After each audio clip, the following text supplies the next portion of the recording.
Hey guys, this is Home Shield Insulation. Today we're going to be talking about different types of insulation to make your home comfortable. Let's go check it out real quick.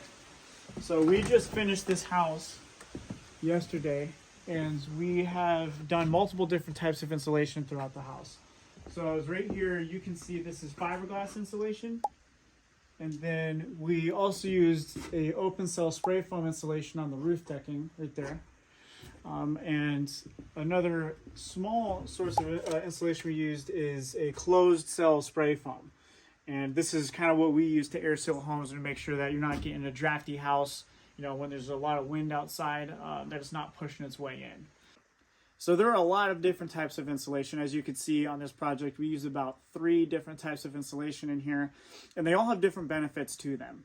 So fiberglass insulation, for instance, is a very cheap, affordable type of insulation. It's open cell, which means air and moisture can pass through it. But it typically is the go-to for people who are on a tight budget for a home. Whereas a spray foam insulation, an open cell or a closed cell spray foam insulation, typically is much more expensive, but you're really going to notice the comfort benefit because it just seals the house up much better and just more consistently insulates everything. So right here is fiberglass. And you can see fiberglass kind of has a cotton candy type of look.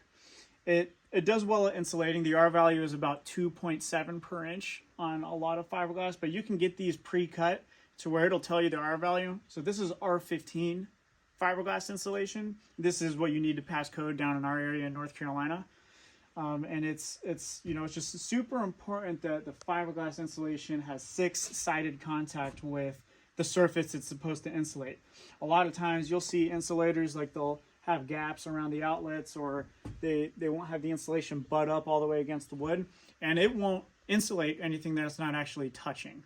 So it's super important that you see that the fiberglass is touching both 2x4s, and that it's touching the siding on the back, and then also when they put the drywall, that it's going to be touching the drywall as well. So here we have the open cell insulation that we used on the roof deck. So as you can see, it's applied about 5 to 6 inches deep, and this is 3.5 R value per inch. Now the reason we decided to use this open cell on this home is the roof deck. You see these boards right here, these joists, they hold up the roof, and there's shingles on the other side. So there's only a small space to actually be able to fit insulation in. This home will not have an attic space. And so they will only have one chance to be able to insulate this home, and they really wanted to make sure that they got it done right the first time.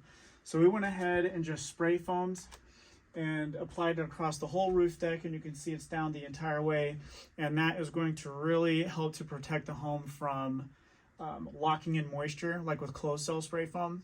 Some people will use a closed cell, which does not allow air and moisture to pass through, and that will just have a bunch of water sitting between that and the roof deck wood, and that roof deck wood is going to rot.